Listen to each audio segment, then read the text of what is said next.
It is hard to believe we are exactly 1 month away from the NHL trade deadline, which is a reminder that my birthday is also 1 month away.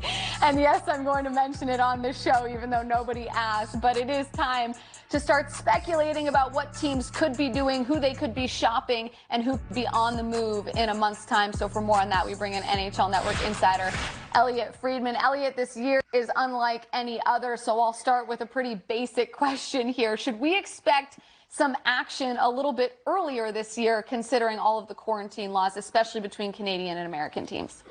Well, first of all, I would like to say, Jackie, that every trade that happens on April the 12th, I'm going to say that Nashville trades this person and happy birthday, Jackie Redmond. I'm committing to that right now, just so you know, okay? Yes, just don't say what birthday it is.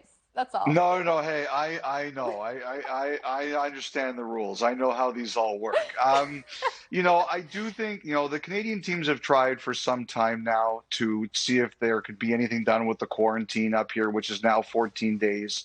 I think also they're trying to see, like, for example, if a player has been vaccinated, can anything be done? But governments move at their own pace, and until you have the answer, you have to assume the status quo. And yes, I do think there are some Canadian teams, Toronto in particular, who would like to see if they could make their move sooner. Toronto's in a stretch now where it plays 5 games in 14 days. They made one small move today. I do think they're looking.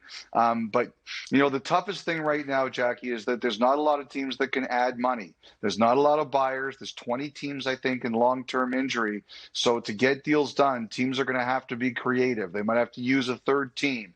They might have to say, if you keep more money, we can sweeten the deal. Or we'll make the deal better if you trade one of our contracts to get the deal done. It's going to be a tricky trade deadline because there's not a lot of teams willing to take money and have flexibility. But I do think Toronto was one. I do think Boston is going to be another. Elliotte, what's your sense on how the deadline's going to go this year as far as maybe the day of? Because you know it better than most that if there's activity, when you're on at 9 a.m., it gives you something to talk about for the rest of the day. What do you think? This year's going to kind of be slow based on what you talked about as far as the Canadian border and the movement there? Or do you think things will pick up as we get to that day? Jameson, I really believe that there's always going to be something that comes out of nowhere. There's going to be a deal that's going to come down. We're all going to sit there and say, I did not see that coming. And I always believe that's the case, and usually that is proven to be true. I think generally it's going to be slower, but I expect that something will happen that we don't really figure. One of the teams, like I mentioned Boston, I think the Bruins have a chance, depending on what they want to do something very interesting. I think Toronto is in a position to do something very interesting, though it's going to take a team willing to exchange money with them. The other team I'm kind of waiting and seeing right now is Philadelphia. Philadelphia started last night a 7-game stretch with 2 against Washington, 2 against the Rangers, and 3 against the Islanders. I think that that's probably going to tell them a lot of what they're going to do. And, the other team I do wonder is the Islanders, simply because they're really good. You don't know how often you have a chance. And Lou Lamoriello's a guy, when he sees that he has a team that's good enough to win, he likes to strike. So those are some of the teams I'm looking at and saying, I'm very curious to see what they're going to do. All right, Elliotte. People love to hear about their teams, but we also love to hear about the players who might be changing teams. Who right now do you think is probably 1-2 on the trade deadline day to definitely be moved? Well, I think whether it happens before or it happens then, I think Ekholm in Nashville is definitely a big one. He's got another year under contract. He's a hell of a player.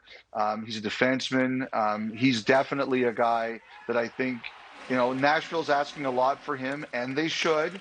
But I think that he's a guy who's got a reasonably significant amount of interest in there for this very weird year. The other name I would put out there is Eric Staal. Eric Staal from Buffalo. Buffalo has a few decisions to make in terms of what they want to do. They have some players with a bit more term that they don't have to do anything with yet. But I think, the one thing about Eric Staal is he hasn't always been interested in being moved around the deadline. He did it once. He didn't really like it. I think this is different. It's been a really rough year in Buffalo. We talked about it yesterday. I think this is a player who's looking at it and saying this is a unique year where he would be happy to move. And plus, he's a center. He can play wing. He's a veteran. He's a talented guy. I think those are two names that are definitely at the top of my list to move. Elliotte, I got to ask you about the Columbus Blue Jackets. I mean, obviously, they already made a massive deal early in the season in acquiring Patrick Laine and Jack Roslovic, but I think we can all agree that the Columbus Blue Jackets have certainly not lived up to the expectations set for them heading into this season. There's drama, there's speculation. How do you think Jarmo Kekalainen will approach this deadline, considering where his team is at in the standings right now? Well, unfortunately, the math isn't very good for them. And, you know, Jarmo Kekalainen, to me, he's not a guy who's afraid. You know, he's bold. He's not afraid to try things.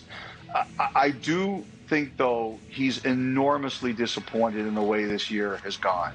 And I think the other thing that's happened is it's been a year in Columbus where they've kind of been in the news for a lot of the wrong reasons. And I think that's disappointed him and the organization, too. I think he's going to look for a center. He's on record as saying he's looking for a center. But I just don't see them.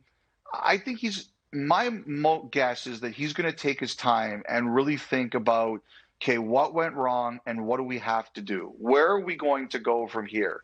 You know, they made a small move today. They picked up Lehkonen from the Toronto Maple Leafs, a defenseman who was very good in the KHL. Two of the teams that really went hard for him at the end of last year to bring him over to North America were Toronto and Columbus. It didn't work in Toronto, and now he's going to get a chance to play in Columbus. I would expect they're going to move David Savard, and I think there's going to be a lot of interest in Savard because he's a good player.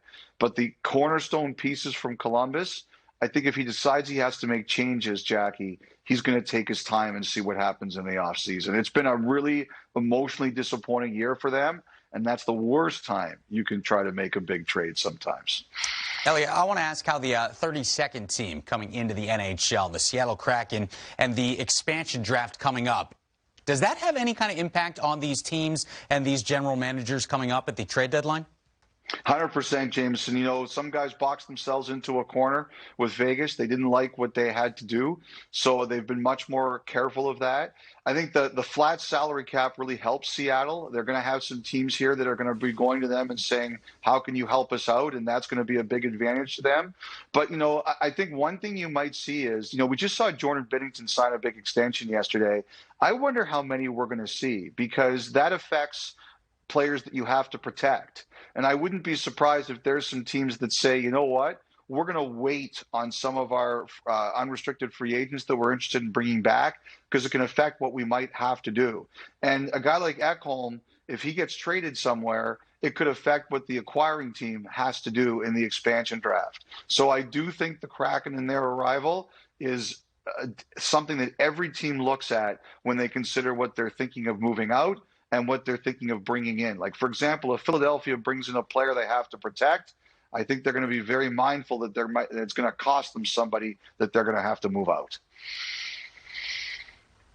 All right, Elliotte, that's all the time we have, but we're going to be talking to you more and more and more as this deadline approaches. So thank you for the time. I hope it's busy for you as per usual.